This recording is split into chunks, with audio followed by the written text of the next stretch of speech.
नमस्कार, मैं रीता उपाध्याय प्रयागराज से आपको अपने चैनल समृद्ध कथा @प्रयागराज के माध्यम से कहानियाँ सुनाती हूँ।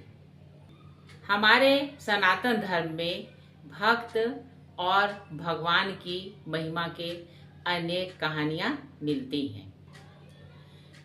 भगवान और भक्त के बीच अटूट संबंध रहता है। कभी कभी भक्त अपने भक्ति और प्रेम से भगवान को इतना वशीभूत कर देते हैं कि वे उनकी दास्ता भी स्वीकार कर लेते हैं। आइए आज मैं आपको एक ऐसे भक्त की कहानी सुना रही हूँ जिनके घर पर भगवान वशीभूत होकर नौकर बनकर रहने लगे। भक्तवर श्री त्रिलोचन जी वैश्य कुल में उत्पन्न हुए। ये बड़े ही वैष्णव भक्त थे, परंतु वे जैसी सेवा करना चाहते थे वैसी नहीं हो पाती थी, क्योंकि उनकी पत्नी के अतिरिक्त घर में कोई और सेवा में सहयोग देने वाला न था। उनके मन में एक बड़ी अभिलाषा थी कि कोई ऐसा नौकर मिल जाए जो साधुओं के मन की बात जानकर अच्छी प्रकार से उनकी सेवा किया करे।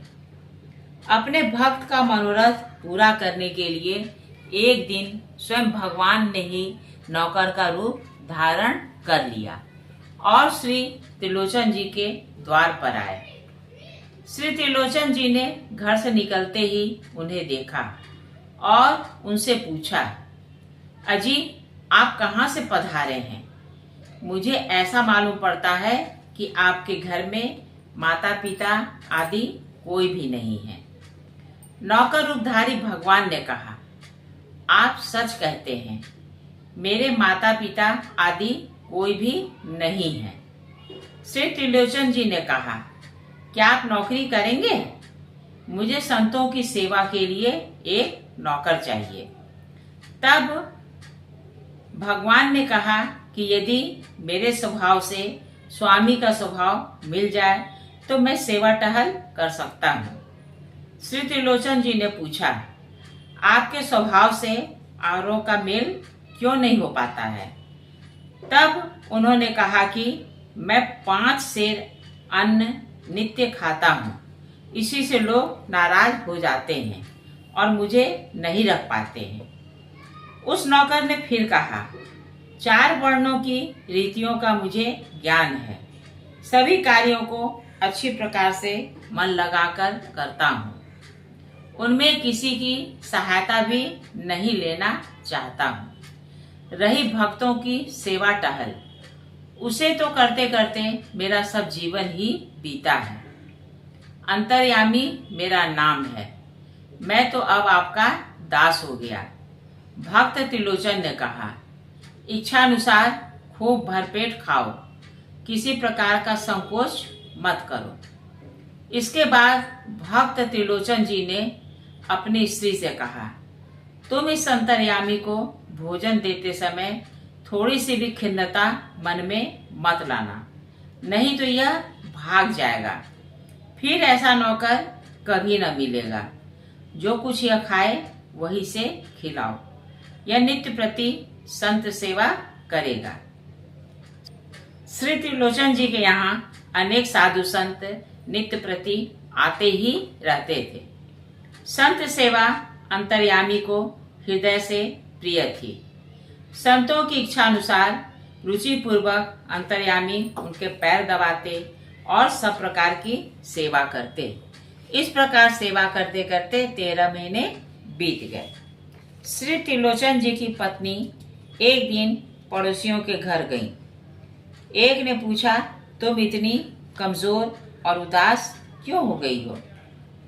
भक्त जी की स्त्री ने उत्तर दिया कि क्या कहूँ, मेरे पतिदेव कहीं से एक नौकर लिवाकर लाए। वह ऐसा खोटा है कि बहुत सा भोजन करने पर भी उसका पेट नहीं भरता है, इसलिए मुझे अधिक आटा पीसना पड़ता है। उसी से मेरा शरीर अति दुर्बल हो गया है। देखो बहन, मैंने जो यह बात तुमसे कही है उसे तुम किसी दूसरे से मत कहना। इसे अपने मन में ही रखना। यदि कहीं उसने सुन लिया तो सवेरे ही चला जाएगा। वे तो अंतर्यामी थे, उन्होंने सुन लिया और तुरंत उठकर चले गए। अंतर्यामी के चले जाने के बाद 3 दिन बीत जाने पर भी श्री त्रिलोचन जी ने अन्न जल नहीं लिया। वे दुखी होकर स्त्री से कहने लगी, हाय, अब ऐसा चतुर सेवक मुझे कहाँ मिलेगा? तू तो बड़ी अभागिन है, ऐसी बात क्यों कही? वह बड़ा संत प्रेमी था, किस उपाय से अब उसे लाऊं? अब त्रिलोचन जी इस प्रकार अपने मन में पछताने लगे। तब आकाशवाणी हुई कि तुम अन्न प्रसाद पाओ और जल पियो। संतों के प्रति जो तुम्हारी प्रीति की रीति है वह मुझे अत्यंत प्रिय लगी, इसलिए तुम्हारा सेवक बनकर मैंने संत सेवा की। मैं तुम्हारे अधीन तुम्हारा दास हूँ और सदा तुम्हारे घर में ही लीन रहता हूँ। यदि तुम कहो तो पहले की तरह मैं तुम्हारे यहाँ आकर रहूं और सदा सेवा करूं। आकाशवाणी सुनकर श्री त्रिलोचन जी ने जब रहस्य जाना तो उन्हें और अधिक कष्ट हुआ। मैंने भगवान को अपना दास करके माना। प्रभु मेरे घर में आए, इतने दिन रहे, पर मैं ऐसा मूढ़ था कि उनको नहीं जान सका। अब वे किसी प्रकार आ जाएं तो मैं दौड़कर उनके पैरों में लिपट जाऊं। यह कहकर त्रिलोचन सदा भगवान के ध्यान में मगन रहने लगे। कहिए मेरे श्रद्धालु श्रोताओं, आपको मेरे द्वारा कही गई यह संक्षिप्त कथा कैसी लगी? अगर अच्छी लगी तो कृपया इसे लाइक और सब्सक्राइब कीजिएगा। नमस्कार।